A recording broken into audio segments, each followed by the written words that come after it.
Those were the words whispered across a dark, rain-soaked alley, and they would change everything for everyone involved.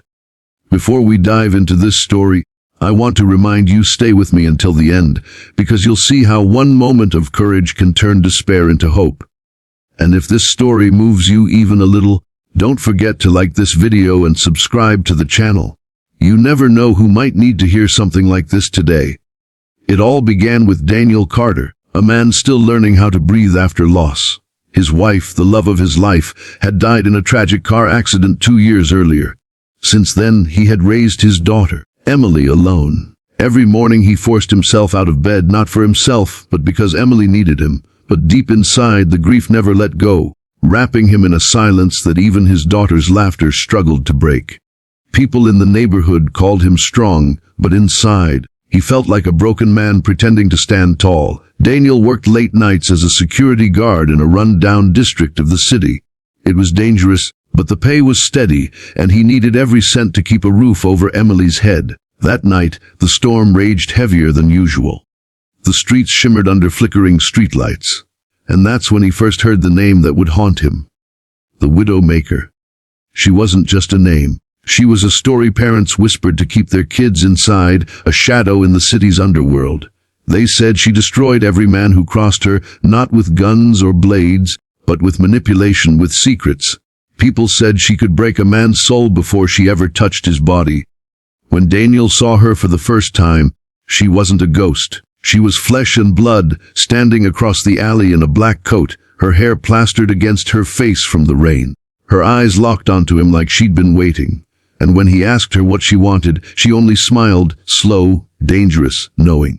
"You're gonna regret this," Daniel warned, gripping his flashlight like it could shield him. But the Widowmaker leaned closer, her lips curling as though regret was something she collected, like trophies. The days that followed were worse. Daniel noticed shadows outside his apartment. Emily mentioned a woman watching her schoolyard from across the street. Letters arrived with no return address, words scrawled in black ink. "I see you. I know what you've lost. You're just like me." Daniel was terrified, but he couldn't show it. Emily was only 12. She already carried enough of the world's weight since losing her mother. He promised himself he wouldn't let her lose him too. But fear isn't always enough to win a battle. One night when Daniel came home from his shift, he found Emily's room empty. The window was open, curtains fluttering in the cold wind. On her pillow lay another note, "If you want her back, come alone." The address was scrawled underneath. Every muscle in Daniel's body shook. He wanted to collapse, to cry, to scream. But there was no time. He grabbed his late wife's locket, the one Emily never took off but had left behind in her haste, and tucked it into his pocket. It wasn't just jewelry. It was a reminder of why he had to keep fighting.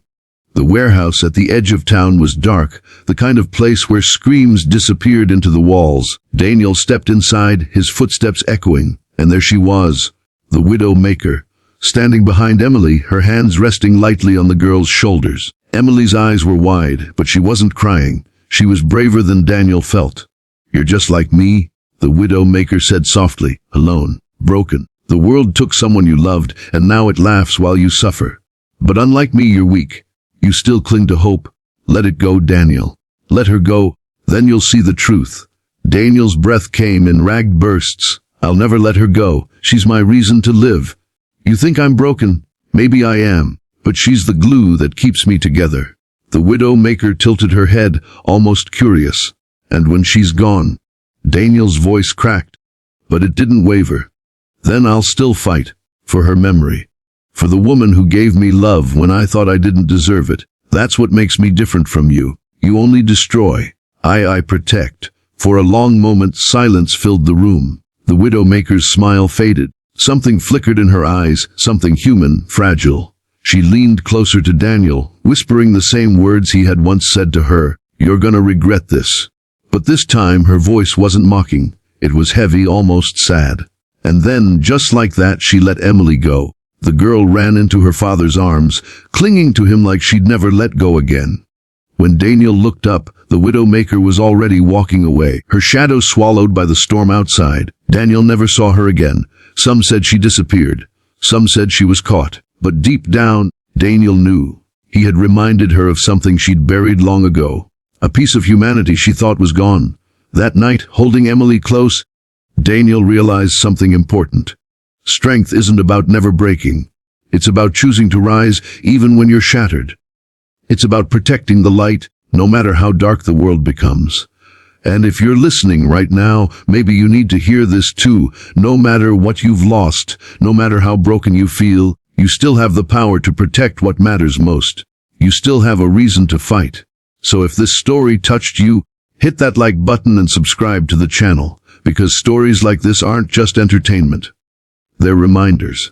And maybe today, someone out there needs a reminder to keep fighting just like Daniel did. Because sometimes the words, "You're gonna regret this," aren't a threat. They're a promise that no matter how dark things get, the ones who choose love will always have the final victory.